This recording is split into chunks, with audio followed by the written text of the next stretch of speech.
사람들이 많이 모인 자리에 다녀온 뒤 집으로 돌아오는 길에 알 수 없는 공허함을 느껴본 적 없으신가요?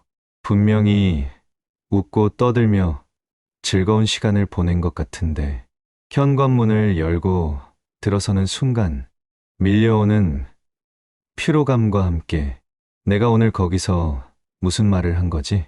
혹시 내가 실수를 하지는 않았나? 하는 후회가 머릿속을 맴돌 때가 있습니다. 우리는 사회적 동물이라 어쩔 수 없이 모임에 나가고 사람들과 관계를 맺으며 살아갑니다. 하지만 그 모임이라는 것이 때로는 우리에게 기쁨보다는 상처를, 활력보다는 소모를 가져다 주기도 합니다.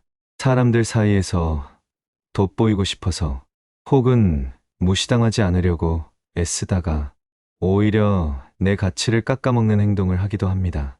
그렇다면 수많은 사람들이 오가는 모임 속에서도 결코 가벼워 보이지 않고 오히려 시간이 지날수록 은은한 향기처럼 사람을 끌어당기는 진짜 어른의 태도는 무엇일까요? 어떻게 하면 소란스러운 술자리나 모임에서도 나의 품격을 지키고 타인으로부터 진심 어린 존경을 이끌어낼 수 있을까요? 조선 후기 실학의 대가이자 수많은 인생의 지혜를 남긴 다산 정약용 선생님께서는 유배지라는 고립된 공간에서 인간관계의 본질을 누구보다 깊이 파고드셨습니다. 그분은 아들들에게 보낸 편지와 여러 저술을 통해 사람을 대할 때 반드시 지켜야 할 마음가짐을 강조하셨습니다. 오늘은 정약용 선생님의 지혜를 빌려 모임에 가서 반드시 지켜야 할 4가지 행동 원칙을 깊이 있게 파헤쳐 보려 합니다. 이 4가지만 기억하신다면 여러분은 그 어떤 자리에 가더라도 결코 휘둘리지 않는 단단한 중심을 잡게 될 것이며 사람들이 함부로 대할 수 없는 고귀한 품격을 갖추게 될 것입니다. 첫째, 말의 무게를 알고 침묵의 힘을 사용하는 신원의 자세입니다. 둘째, 자랑과 과시를 멈추고 겸손으로 자신을 감싸는 겸양의 태도입니다. 셋째, 흐트러짐 없는 자세와 용모로 신뢰를 주는 이관의 정돈입니다. 넷째, 계산하지 않고 베푸는 넉넉한 마음, 인내의 실천입니다. 본격적인 이야기에 앞서 잠시 한 가지 장면을 떠올려 보십시오. 여기 시끌벅적한 잔칫집이 있습니다. 술잔이 오가고 고성이 오가는 가운데 한 사람은 목소리를 높여 자신의 무용담을 늘어놓느라 침이 마릅니다. 사람들은 겉으로는 웃어주지만 눈빛은 이미 지루해하고 있습니다. 반면 구석진 자리에 조용히 앉아 있는 한 사람이 있습니다. 그는 말을 아끼며 온화한 미소로 남의 이야기를 들어줍니다. 자세는 흐트러짐이 없고 술잔을 비우는 모습조차 정갈합니다. 잔치가 끝나고 사람들이 집으로 돌아갈 때 과연 누구의 뒷모습을 기억하며 누구를 다시 만나고 싶어 할까요? 정답은 이미 여러분의 마음속에 있을 것입니다.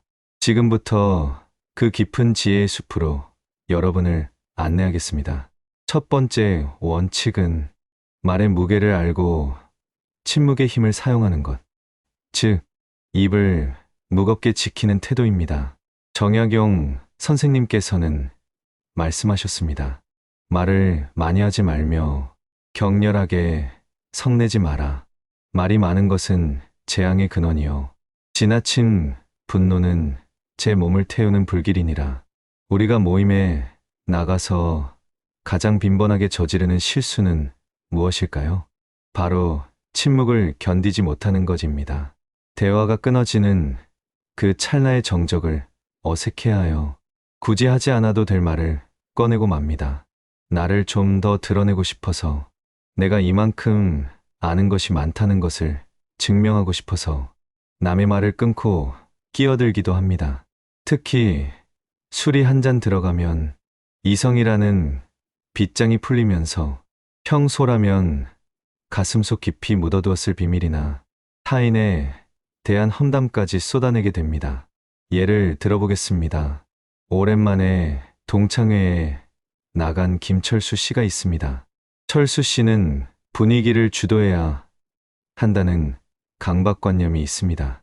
친구들이 무슨 이야기를 꺼내려고 하면 아, 그거 내가 아는데 하며 말을 가로챕니다.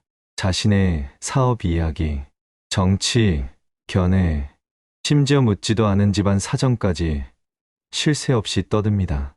처음에는 친구들이 호응해 주는 듯 했지만 시간이 지날수록 표정이 굳어집니다. 철수 씨가 화장실에 간 사이 친구들은 서로 눈짓을 교환하며 한숨을 내쉽니다. 철수는 여전하네. 자기 말만 하고 남의 말은 듣지를 않아. 철수 씨는 그날 모임의 주인공이 된 것 같아 뿌듯했겠지만 사실 그는 깊이 대상 1호가 된 것입니다. 정약용 선생님은 이를 경계하며 국은, 즉 입을 다무는 것을 수양의 기본으로 삼았습니다. 말이라는 것은 한번 내뱉으면 다시는 주워 담을 수 없는 엎질러진 물과 같습니다. 가벼운 말 한마디가 상대방의 가슴에 씻을 수 없는 상처를 남기기도 하고 나의 약점을 적나라하게 드러내는 칼날이 되어 돌아오기도 합니다. 모임에서 말을 많이 하는 사람은 자신의 밑바닥을 다 보여주는 것과 같습니다. 반면 말을 아끼는 사람은 신비롭습니다. 그의 생각이 어디까지 닿아 있는지, 그의 마음 깊이가 어느 정도인지 알 수 없기에 사람들은 그를 함부로 대하지 못하고 오히려 경외심을 갖게 됩니다. 그렇다면 어떻게 해야 할까요? 모임에 가서는 말하는 자가 되지 말고 듣는 자가 되십시오. 이것이 바로 존경받는 비결의 핵심입니다. 사람은 누구나 자신의 이야기를 하고 싶어 하는 욕망이 있습니다. 자신의 고생담을 알아주길 원하고 자신의 성취를 인정받길 원합니다. 그 욕망을 채워주는 사람이 바로 잘 들어주는 사람입니다. 누군가 이야기를 할 때 그저 멍하니 듣는 것이 아니라 몸을 그 사람 쪽으로 살짝 기울이고 눈을 맞추며 적절한 추임새를 넣어주십시오. 정말. 그래서 어떻게 됐어? 와, 그때 마음이 참 힘들었겠다. 이렇게 공감해주는 한마디는 100마디의 조언보다 훨씬 더 강력한 힘을 발휘합니다. 내가 말을 줄이면 상대방은 나를 자신을 이해해주는 깊은 사람으로 기억합니다. 나에 대한 정보는 감추면서 상대방의 마음을 얻는 것.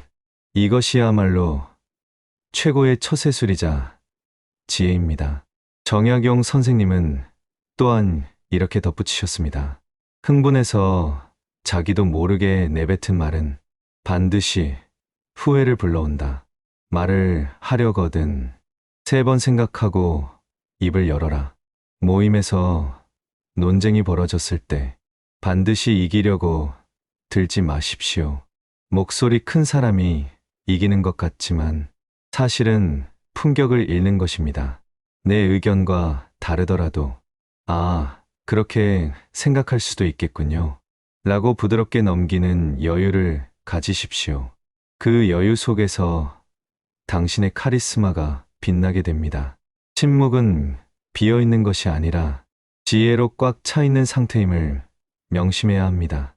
두 번째 원칙은 자랑과 과시를 멈추고 겸손으로 자신을 감싸는 것, 즉 겸양의 태도를 갖는 것입니다. 다산 선생님께서는 이렇게 경고하셨습니다. 스스로를 높이는 자는 남이 끌어내릴 것이요, 스스로를 낮추는 자는 남이 올려줄 것이다. 교만은 적을 만들고 겸손은 사람을 남긴다. 현대 사회의 모임 풍경을 보면 마치 자랑대회를 방불케 할 때가 많습니다. 누구는 새로 뽑은 외제차 키를 테이블 위에 슬그머니 올려놓고, 누구는 이번에 산 아파트 값이 얼마나 올랐는지 이야기합니다. 자식들이 명문대에 합격했다거나 대기업에 취직했다는 이야기도 따지지 않습니다.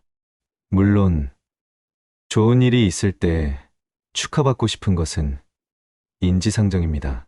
하지만 그 도가 지나치면 그것은 독이 되어 돌아옵니다. 여기 이영희 씨의 사례를 볼까요? 영희 씨는 모임에 나갈 때마다 온몸을 명품으로 휘감고 나갑니다. 그리고 대화의 주제를 교묘하게 자신의 재력으로 유도합니다. 아유, 요즘 백화점에 가도 살 게 없더라. 이번에 산 가방도 겨우 구한 거야. 우리 남편이 이번에 승진해서 보너스를 가져왔는데 뭘 해야 할지 모르겠네. 영희 씨는 친구들이 자신을 부러워한다고 생각하지만 사실 친구들은 그녀가 자리를 비우면 이렇게 말합니다. 쟤는 만나면 피곤해. 기만 죽고 오네. 다음엔 부르지 말자.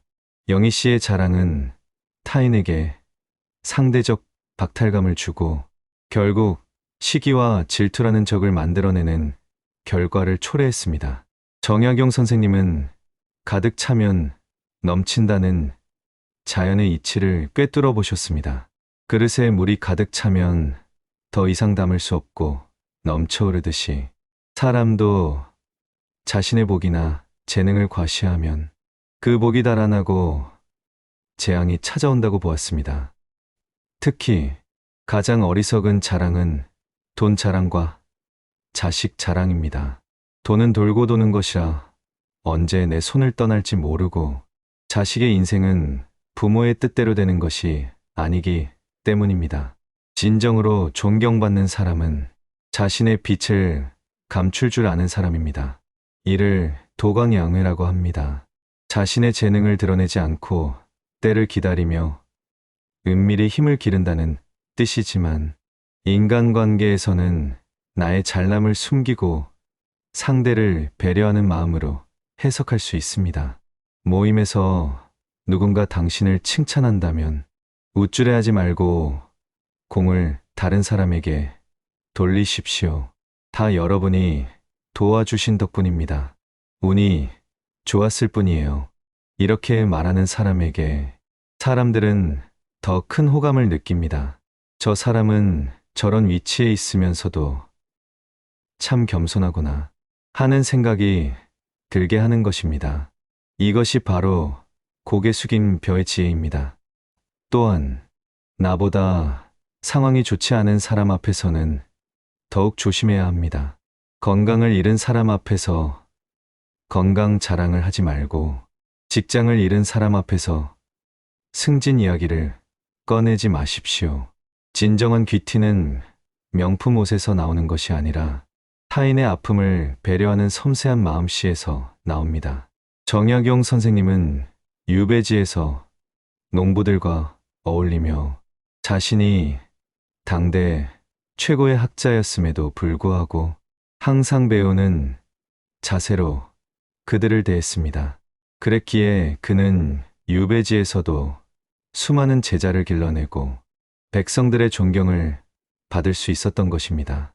여러분이 모임에서 주인공이 되려 하지 않을 때 역설적으로 여러분은 진짜 주인공이 됩니다.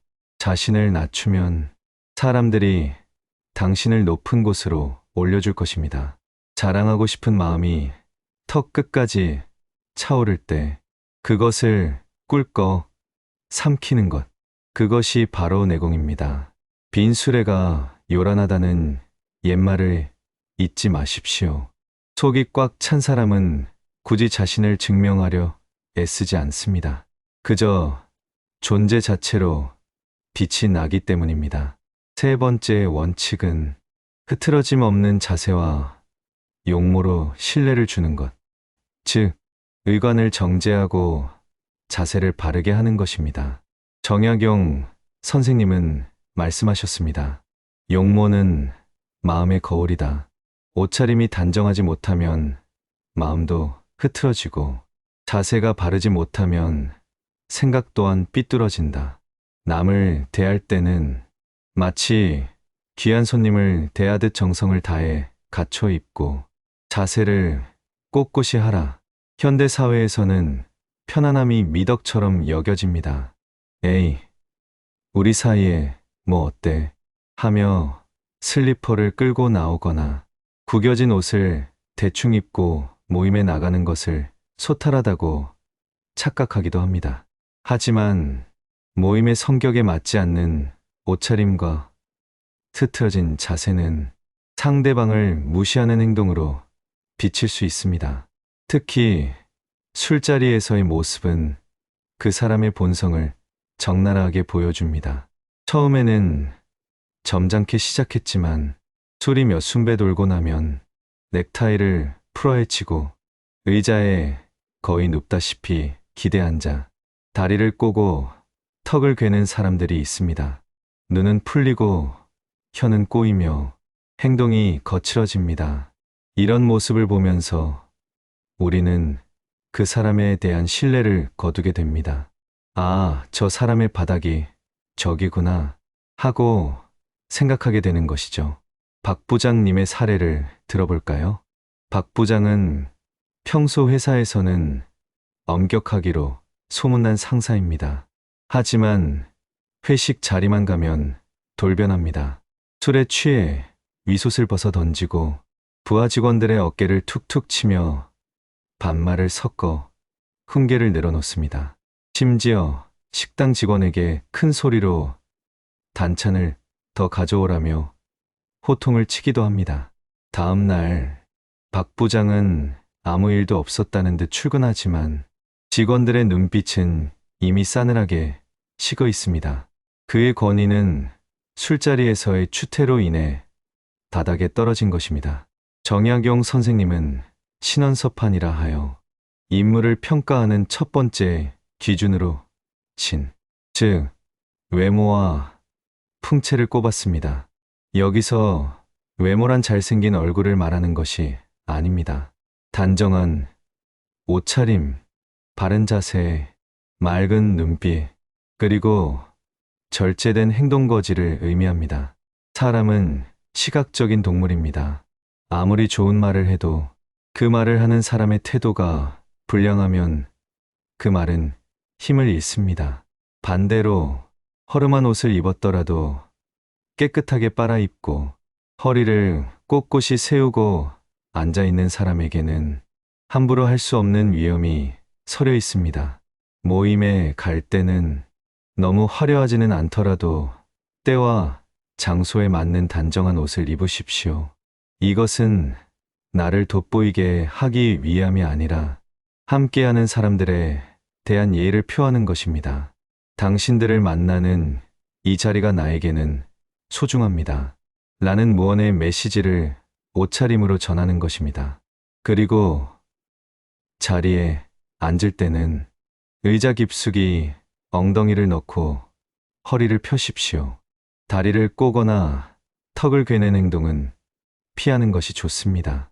바른 자세는 척추 건강에도 좋지만 상대방에게 내가 당신의 말에 집중하고 있다는 신호를 줍니다. 또한 술을 마시게 되더라도 자신의 주량을 정확히 알고 결코 취해서 흐트러진 모습을 보이지 않도록 경계해야 합니다. 술자리에서 가장 빛나는 사람은 가장 끝까지 정신을 놓지 않고 자리를 정리하고 일어서는 사람입니다. 술잔을 들 때도 두 손으로 공손히 들고 술을 따를 때도 정성을 다하십시오. 이런 사소한 몸가짐 하나하나가 모여 당신의 품격이라는 큰 그림을 완성합니다. 정약용 선생님은 유배 시절 방이 좁고 누추하여도 항상 의관을 정제하고 꿇어앉아 책을 읽으셨다고 합니다. 환경이 사람을 만드는 것이 아니라 사람의 태도가 환경을 압도할 수 있음을 몸소 보여주신 것입니다. 모임에서 여러분의 단정한 모습은 주변의 공기마저 맑게 바꾸는 힘이 있습니다. 그것이 바로 군자의 풍모입니다. 네 번째 원칙은 계산하지 않고 베푸는 넉넉한 마음, 즉, 인애를 실천하는 것입니다. 정약용 선생님은 아들에게 보낸 편지에서 이렇게 당부하셨습니다. 재물을 아끼느라 의리를 상하게 하지 마라. 사람을 사귈 때는 샘을 하지 말고 마음을 다해 베풀어라. 베풀음은 사라지는 것이 아니라 복이 되어 돌아오는 저축과도 같다. 모임에 가면 유독 계산기를 두드리는 사람들이 보입니다. 회비를 낼 때가 되면 갑자기 신발끈을 고쳐 묶는다거나 화장실에 가는 척하며 자리를 피하는 사람들 말입니다. 또는 내가 지난번에 냈으니 이번엔 내가 내야지 하며 정확하게 반반을 따지는 사람들도 있습니다.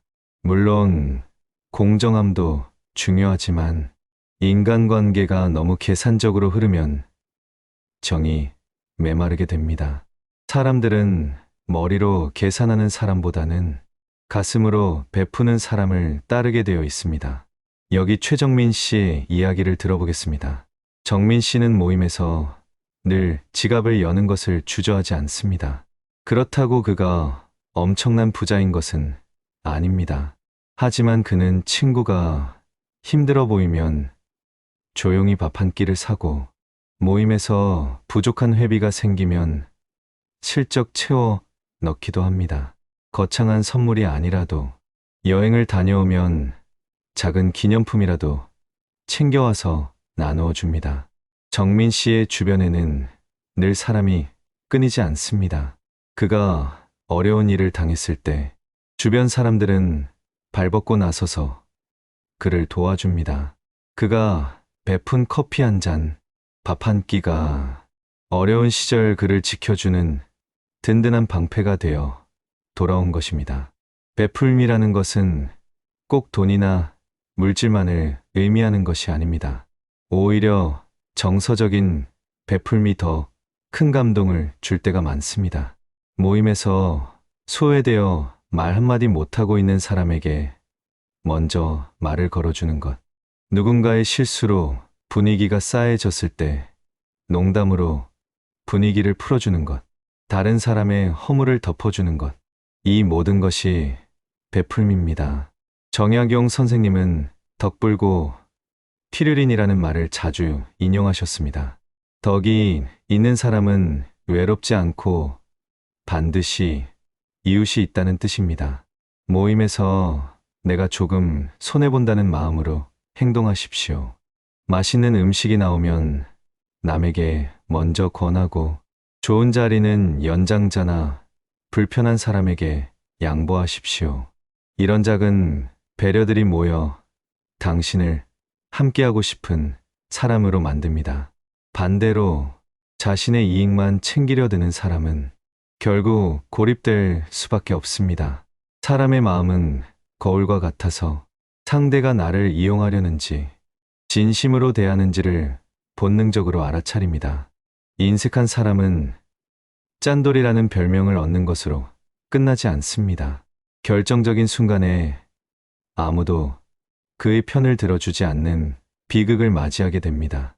정약용 선생님은 또한 용서의 미덕을 강조하셨습니다. 모임에서 누군가 나에게 무례하게 대하거나 실수를 하더라도 즉시 화를 내며 응징하려 하지 말고 너그러운 마음으로 품어주라는 것입니다. 사람이 살다 보면 그럴 수도 있지 하며 넘길 줄 아는 아량을 가지십시오.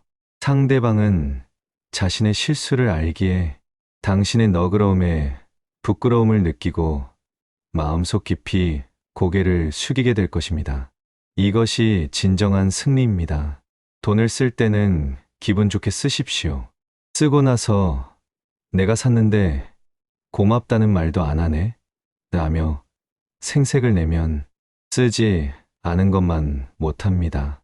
대가 없는 베풀미야말로 가장 고귀한 투자입니다. 여러분이 모임에서 주는 사람이 될 때 여러분은 존경이라는 이자를 합쳐서 돌려받게 될 것입니다. 마음이 넉넉한 사람 곁에는 항상 훈훈한 봄바람이 붑니다. 여러분이 바로 그 봄바람의 주인이 되시기를 바랍니다. 지금까지 정약용 선생님의 지혜를 빌려 모임에서 존경받는 사람이 되기 위한 4가지 원칙을 깊이 있게 살펴보았습니다.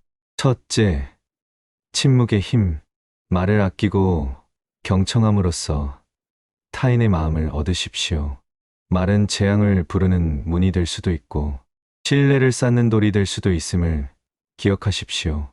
둘째, 겸양의 미덕. 자랑과 과시를 버리고 자신을 낮춤으로써 오히려 높아지십시오. 빈 수레가 되지 말고 속이 꽉 찬 곡식처럼 고개를 숙일 줄 아는 지혜를 가지십시오. 셋째, 의관의 정제. 단정한 옷차림과 바른 자세로 신뢰와 품격을 보여주십시오. 흐트러진 모습은 흐트러진 마음을 드러내는 것입니다. 항상 귀한 손님을 대하듯 자신과 타인을 대하십시오. 넷째, 인내의 실천. 계산하지 말고 베풀며 너그러운 마음으로 사람을 품으십시오. 조금 손해보는 듯 사는 것이 결국은 사람을 남기는 가장 큰 이익임을 잊지 마십시오. 이 4가지 원칙은 어찌 보면 너무나 당연하고 고리타분한 이야기처럼 들릴지도 모릅니다. 하지만 우리가 살면서 겪는 대부분의 인간관계 문제는 이 당연한 기본을 지키지 못해서 발생합니다. 알고 있는 것과 행하는 것은 하늘과 땅 차이입니다. 머리로만 이해하지 말고 다음 모임에 갈 때 이 중 딱 하나만이라도 실천해 보시기를 권합니다. 오늘 친구들과의 저녁 약속이 있다면 현관을 나서기 전 거울을 보며 옷매무새를 한번 더 다듬어 보십시오. 그리고 마음속으로 다짐하십시오. 오늘은 내 이야기보다 친구의 이야기를 더 많이 들어줘야지. 오늘은 내가 먼저 따뜻한 말 한마디를 건네야지. 여러분이 변하면 여러분을 대하는 세상의 태도가 변합니다. 이전에는 그저 시끄럽고 소모적이기만 했던 모임이 서로의 온기를 나누고 삶의 지혜를 공유하는 뜻깊은 자리로 바뀔 것입니다. 그리고 어느새 여러분은 사람들이 가장 만나고 싶어 하고 가장 닮고 싶어 하는 존경받는 어른의 자리에 서 있게 될 것입니다. 정약용 선생님이 유배지의 척박한 환경 속에서도 결코 잃지 않았던 인간에 대한 예의와 품격, 그 고귀한 정신이 시공간을 넘어 오늘 여러분의 삶의 작은 등불이 되기를 진심으로 소망합니다. 사람 때문에 힘들고 지칠 때 오늘 나눈 이 이야기를 조용히 꺼내어 마음을 다독여 주십시오. 오늘 이야기가 여러분의 마음에 작은 울림을 주었다면 구독과 좋아요로 함께 해주세요. 여러분의 소중한 관심이 더 깊은 지혜를 길어 올리는 힘이 됩니다. 감사합니다.